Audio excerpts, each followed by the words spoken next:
Did I really just forget that melody? When I popped off, then you go gave me just a little bit of love.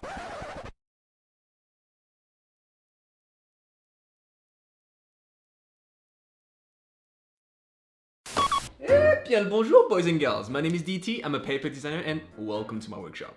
And you know what time it is. Stop motion time. So this month's theme was the hand, and to be honest, we weren't really inspired by this emoji. We did have a few ideas, but nothing that seemed really exciting to shoot. So of course the first idea we had was to give the hand a personality and make it move and interact as its own character. But it just seemed like a really uninspired and not really original idea, as a lot of animators already took that road, and we wanted to do something more original. Maybe building a whole set out of paper and then using the hand as a finger break dancer. But again, this has already been done. So we were thinking about the whole project and what we could do for a few days. And something just came up to us. There is this hand challenge going on social medias. So basically you have the series of hand emojis and you have to reproduce them on the beat. When I popped off, then you go gave me just a little bit of love. So we thought, that's it, that's what we're gonna do. But instead of using our hands, we're gonna make paper hands. So for this challenge, you have 9 positions. I first started with this open hand that I rigged with a skeleton so I can move the hand in the position I would need. So here I just finished modeling all the hands we're gonna need for the animation. And now we can build the hands. And for this project, we used our silver cameo, which helped us to cut and score the pieces of paper. And using this guy saved us so much time. All we have to do now is to basically put it back together.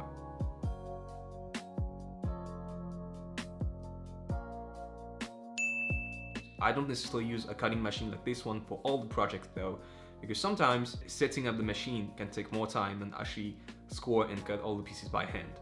Anyway, after that, I think it took us like 2 days to build all the hands. We actually only had to build 8 of them because the thumbs up could be used as a thumbs down.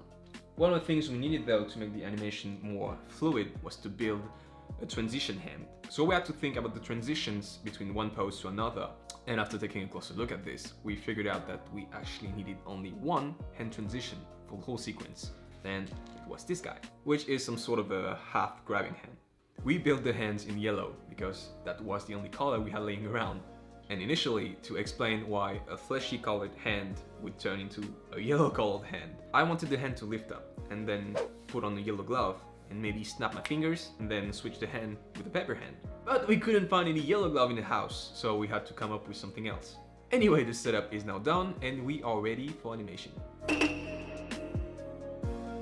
The main difference compared to our old stop motion videos is that this time we had to base the whole animation on one very specific music, while for the last project I would add the music once the animation was done. So here we imported the soundtrack. We had to put markers, so this way we knew exactly at which frame we had to switch the hands. To me, the toughest thing when you're working in stop motion is to be able to control the rhythm of your animation.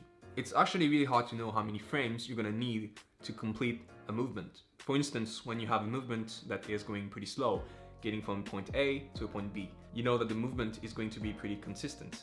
And at regular speed, you have between 24 to 25 frames per second. So to move my hand in 1 second, I would need 24 to 25 frames. But if I wanted my hand to move like this, I don't really know how many frames I would need to recreate that speed. But that was before we actually learned how to use the layers and the onion effect on the dragon frame. This option allows you to layer your images or your videos. So this way I was able to record myself moving at the right speed and use that video as a reference to know exactly when and how fast we needed to move between 2 shots. And discovering this one basic option actually changed the whole game. We are pretty new into stop motion. But the really exciting thing is that with each project we actually learn more. And the thing is, with time, we'll be able to do more complicated stuff and perfecto videos for our future projects. After that, I added the emojis while editing the video. So this way we have a visual cue that goes with the beat that helps us know when the hands are supposed to switch positions. So at first, the emoji was supposed to get big on the beat and then small again. But I felt like the transition was a bit too harsh. So I actually decided to leave the emoji in its bigger state a bit longer, and then progressively become smaller, until the next one actually gets big. So it took a little bit more time to line up everything so it would be perfectly in sync. But in the end, I think it's really worth it. Anyway, I hope you guys enjoyed this video. Please remember to like, subscribe, and tell me in the comments what you'd like to see me build next time. You can join us on Facebook and Instagram where we post daily content, and until then, I will see you in the next workshop. Go!